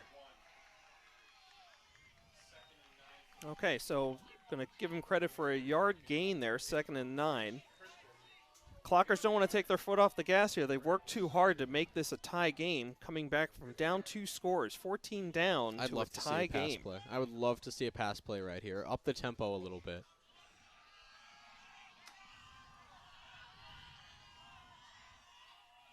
As Crispin comes off the sideline, Cam Antonik is in. He's got the play, and he's bringing it to his offense. So also want to share from the 3rd member of our broadcast team, Rob Silver, catching this one at home, that the Clockers are looking to pull a reverse of the Wayland game in Week 2. Yes. We'll get to that after this play. As Antonik back to throw, going to the near sideline, looking for his receiver. Got him turned around, incomplete. So that's going to bring up a 3rd and 9. Yep, looking for Jacob Friels on the near sideline. So getting back to what Rob was saying, in Week 2 against Wayland, the Clockers led 20-7 at the half and wound up losing 27-20. So Clockers were down 21-7. A touchdown here would put them up 28-21. Also want to take a moment and give a big shout out to Brian Henderson and his daughter Piper catching the game here on YouTube, WACA-TV. Brian and Piper, appreciate you guys catching the game from your place out in Quincy. Good to see the broadcast making its way across eastern Massachusetts. Antonik checks the sideline for the play. Ozalumba goes in motion to his left side. Snap is in. Antonik is back. Another dump play to Ozalumba, and he's met immediately. The ball is out. The play is now being blown dead. They're going to call it an incomplete pass, it looks like.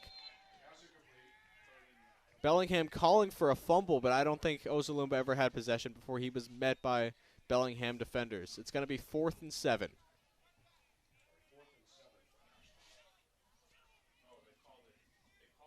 It looks like we've got an injury timeout here on the field. Looks having a hard time seeing exactly who's down there, but again, we'll take a quick timeout away from the field as players are taking a knee out of respect.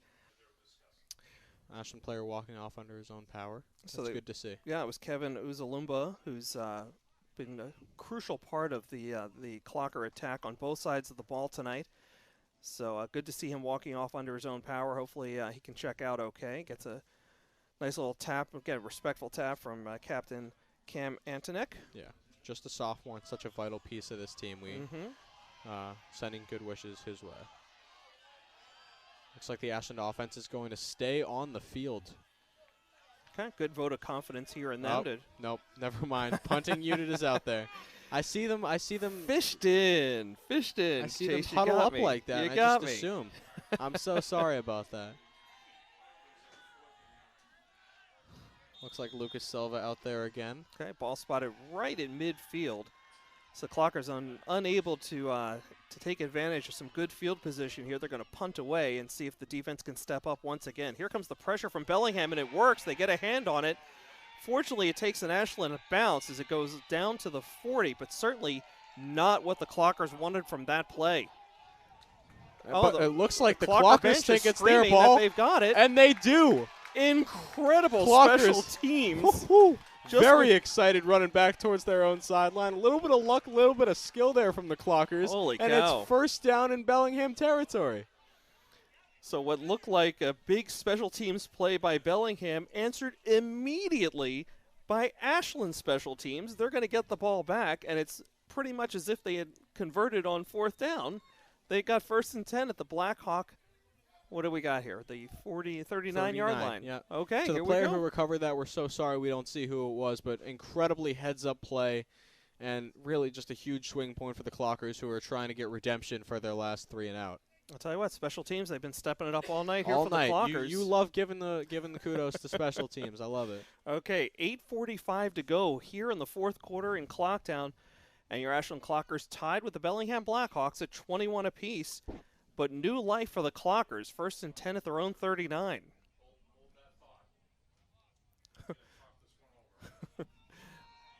Wait a minute, are they going to send this one back to New York for a review? Let us make the decision. We got this.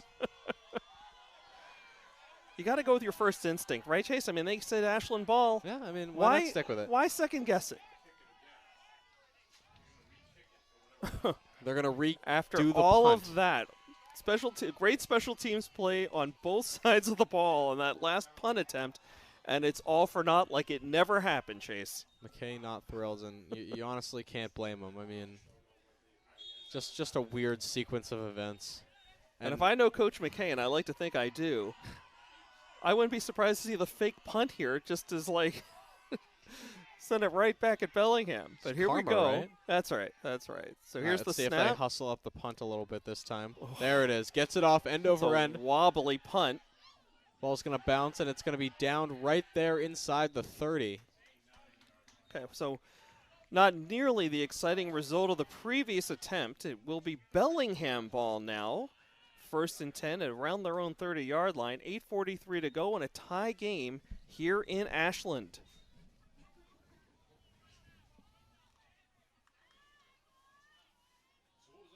.8:43 left in the fourth quarter here. We are knotted at 21.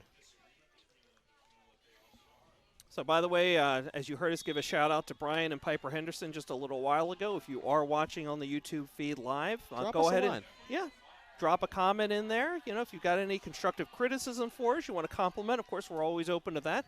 Or if you want us to give you a shout-out, happy to do that as well. So here, 1st and 10 for Bellingham, and a nice little gain up the middle, probably for about 4 yards.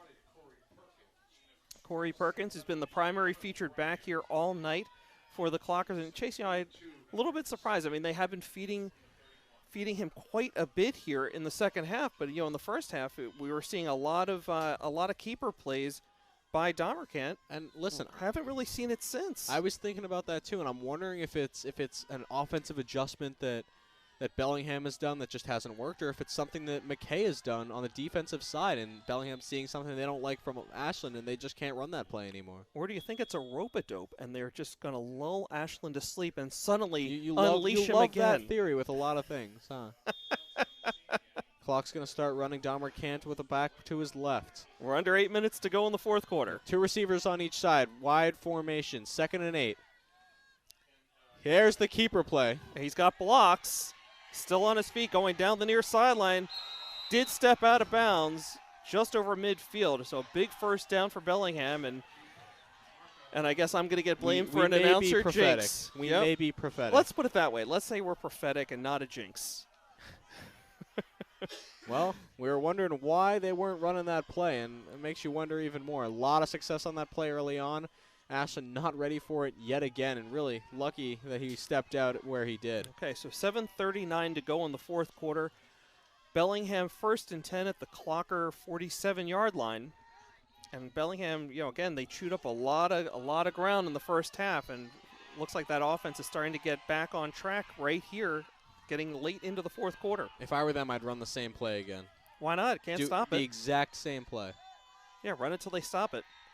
But Pomerantz drops back to throw. He's got time. He's going long, looking for Gamble. Incomplete. He had lost his defender. A lot of contact between the two players. David Sales with him step for step. Gamble tried to readjust in midair and just can't come down with it. Deep shot down the right sideline. We've seen Gamble and that's the second time. Can't try that, and once again unable to connect. Yeah, Sales was much closer with the coverage that time, but still, Gamble was able to kind of shed his coverage and had the opportunity. That ball hit him in the numbers. He just couldn't hold on to it. Really, just a straight-up go route, good coverage, but you can see the trust Dahmer Kant has in his receiver to give him a 50-50 ball like that. Absolutely. So, Dahmer Kant, a senior, Gamble, a junior. They've had some time together to practice that one. Yep. So here we go. 2nd down, Dahmer Kant again in shotgun. Read option. They do hand it off this time. Met by an Ashland defender. Let's see who that was. Number 10. Jacob Friels meets him in the hole, stops him for a 1 or 2 yard gain. Okay, so that's going to bring up 3rd down. Looks like what are we going to call that? 3rd and 7? 3rd and 8. Okay. 3rd and 8. Okay, 7:13 and counting to go here in the fourth quarter. All right, if you're the Bellingham coach, are you passing it or are you running it on this play? You know what? This is a tough question for me. I want to challenge you a little bit. Well, look, I would have to say the running game's been working a lot better than the passing game, although granted they've run a heck of a lot more running plays than pass plays. Yeah. Well, I guess this is 4-down territory. That was gonna be my next question. Is this 4-down territory? And I completely agree. 6:46 and counting to go in this game. Okay. We're still tied at 21. Here comes Antonik almost blew it up. Barely avoids Cameron Antonik. Going for the first down. He's going to get it. Incredible. They had him bottled up, and he still somehow managed to gain the 7-8 yards that he needed for the first down. That's a big conversion for Bellingham. Antonik very nearly made his 3rd play of the game. Third big play of the game. Dahmer Kant just barely able to get away from him, run for the first down. Okay, ball spotted at the 36-yard line. 6:35 to go. Bellingham now 1st and 10. Okay, once again, Dahmer Kant and Perkins side by side. The give is to number 1, and we got a flag. It's going to go against Bellingham. They're stopping the play. Blowing it dead very quick. I'm going to go out on a limb and call a false start.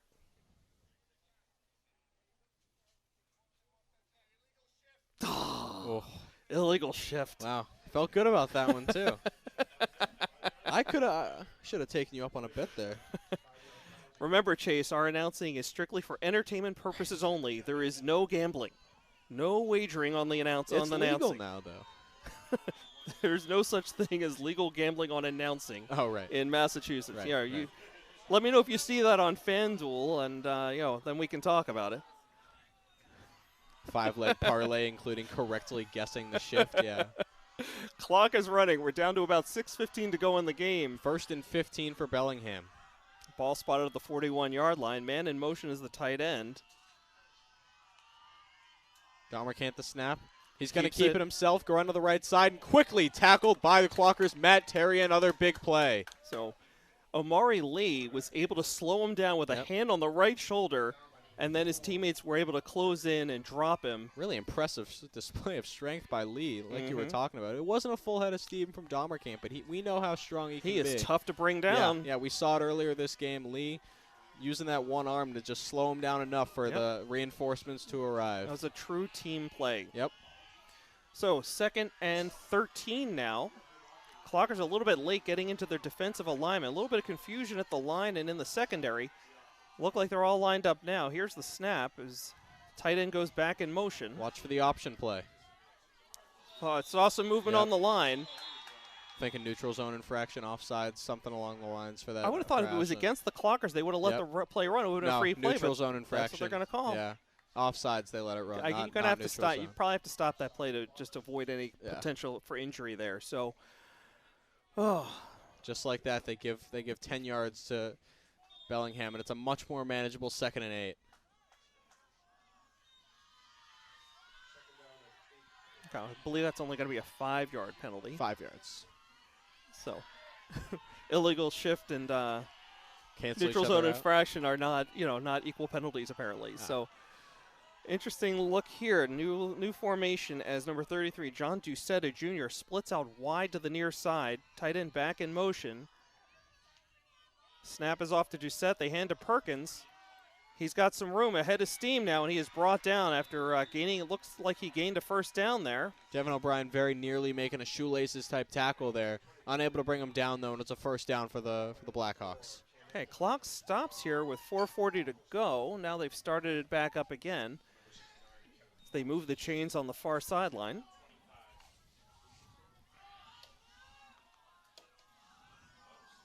This clock is ticking. We're getting down to the nitty gritty at this point.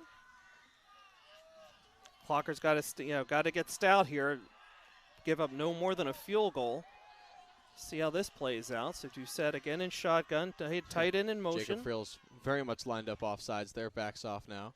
Okay. He's going to keep it this time. He's got blockers.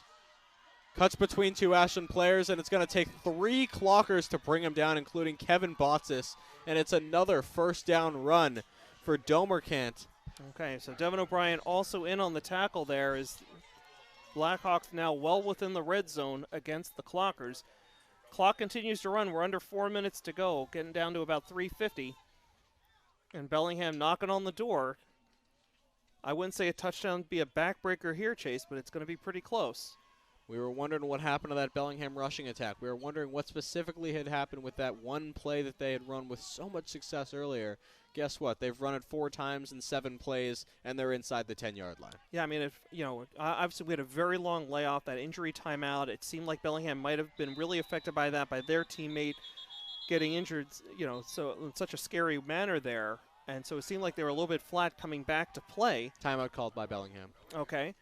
So, but they've been able to, regroup.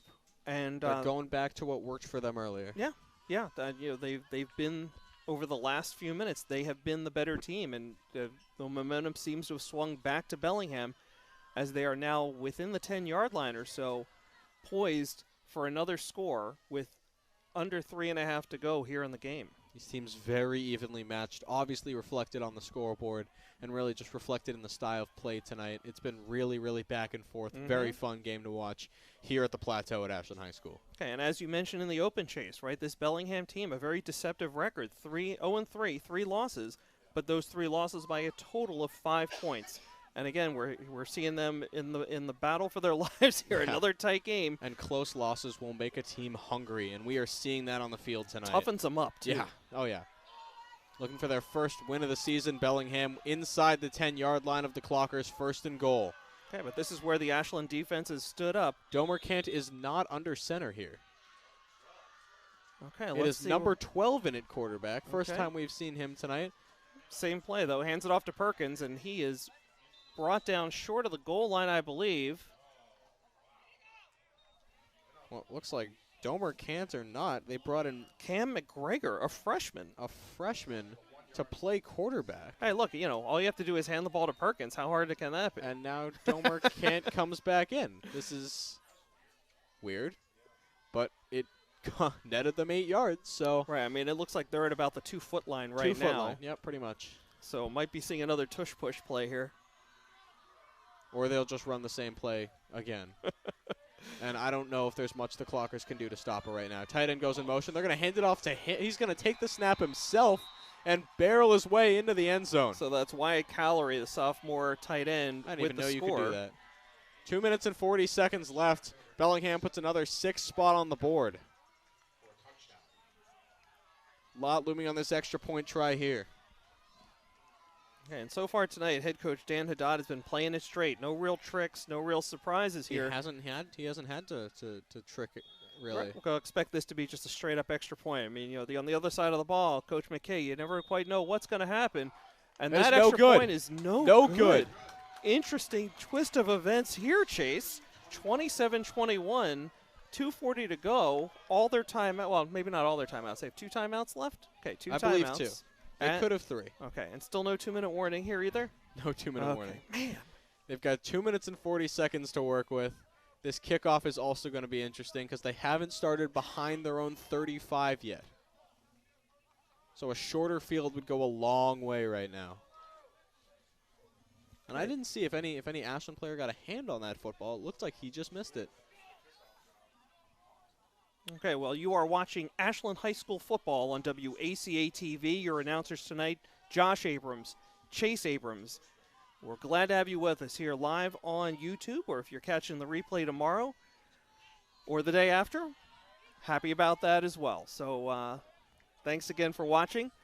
Got a real barn burner going here, 27-21. Your Clockers are down by 6, 2:40 to go, but about to receive the ball. An opportunity to drive down the field, score a winning touchdown. Robbie Rudisil joins Jason Crispin in the back there. Okay, we'll see if they try to target him. They haven't seen him out there yet, but we know he has the return chops. Okay, Mendez here to kick off again for the Blackhawks. Goes towards Rudisil. End over end. Rudisil gathers it in at his 10. Here he goes, cutting across the field. Trying to get a block, couldn't quite pick it up, and he is down at the 27-yard line. So not the best return, but it's okay. There's plenty of time for the Clockers to work with. 2 minutes and 31 seconds to go. They are down by 6. That is 6, not 7 points. An extra point will give them the lead. But they got to score a touchdown first is the problem. Let's see what this offense can do in a short time period situation. Biggest test of the night, Cam Antonick. Can he deliver? They're going to do 2 wide receivers on each side.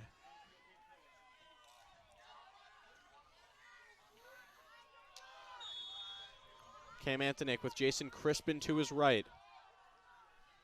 Widespread formation, 5 across the offensive line. Antonick steps back. He's going to run it. Little draw play. Running towards the sideline. He'll be out of bounds. Nope, the ref is going to say keep the clock running. He gets the first down, runs for about 15, and there's a flag on the play. Flag on the field. Now you're going to stop the clock. Yeah, it looks like it was towards the end of the play, so we're going to see what this call was. Don't think it'll be a hold. Oh. Against the Clockers. Unbelievable. Well, Chase, at least we're tied at 1 on guessing wrong on referee calls. Well, a great first down run by Cam Antonick is going all the way back and then some. It'll be 1st and 15 now from their own 22. Okay, so. Or they're not going to move the ball back. Well, it's spotted at the 30 right now.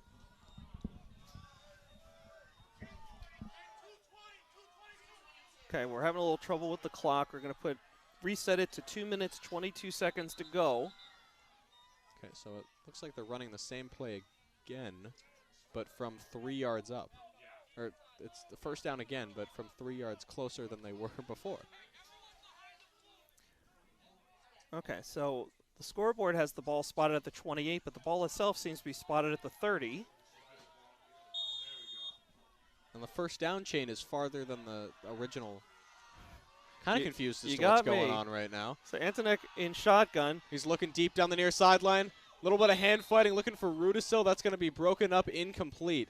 A lot of physicality at the point of at the catch point. No call, and it'll be 2nd and 8. Yeah, Rudisil couldn't quite complete that button hook, if you will, to try and come back to the ball. Good defensive play there by the cornerback. Clock stops at 2:18. We're 2nd and 8 now for the Clockers.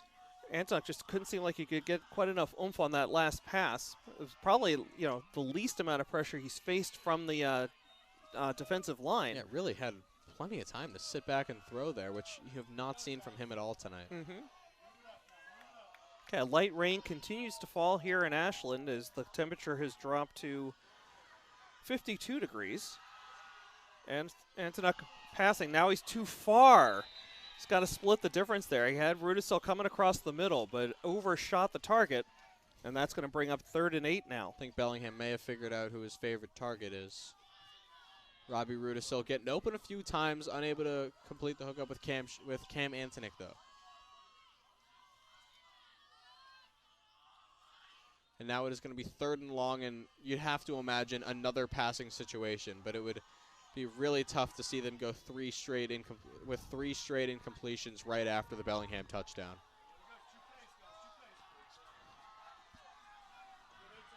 Biggest play of the drive so far. 3 receivers on the far side, 1 on the near side. Jason Crispin in the backfield next to Cam Antonuck. Antonuck, he's looking down the middle. He's got a receiver. It goes behind, and it's intercepted by the Blackhawks. Falling to the ground, that's number 24, Sam Sullivan, the sophomore for the Blackhawks, and he may have just sealed the game for his team. Yeah, he was trying to find Jacob Friels across the middle, but broken up, and again, the interception there by Bellingham. That's a big turnover now with 2:02 to go in the game, and Bellingham takes over at the Clocker 42. Yeah, just a tough sequence of plays there from the Clocker offense. Couple incompletions, and then obviously the interception. The defense is going to have to hold that Bellingham rushing attack for 2 more minutes. I'll tell you or what, less. not just hold the attack, they're going to have to force a turnover. And we've seen them do it before. We know they can do it, so hope is still there. Ball spotted at their own 43-yard line. 2 players in the backfield for the Blackhawks. Snap goes. He's going to hand it off. Players going for the ball as they should. Pile pushing. He's going to be ahead for about 5 or 6, it looks like. Yeah, the downside of trying to punch the ball loose is you keep the harder runner to make a on his tackle. feet, and he picks up a couple of extra yards. So the ball's going to get spotted at the Clocker 35-36, right in between. Clock is running, 1:32 and counting now to go.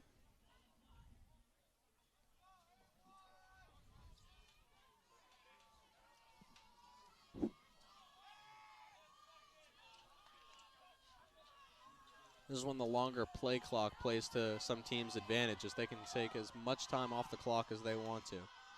Here's the snap. Pick gives to Perkins right up the gut. As Clockers continue to try to punch it out, and there's the whistle to stop the play and stop the clock with 1:05 to go. Quick timeout from McKay. It's going to be 3rd and 3 when we come back.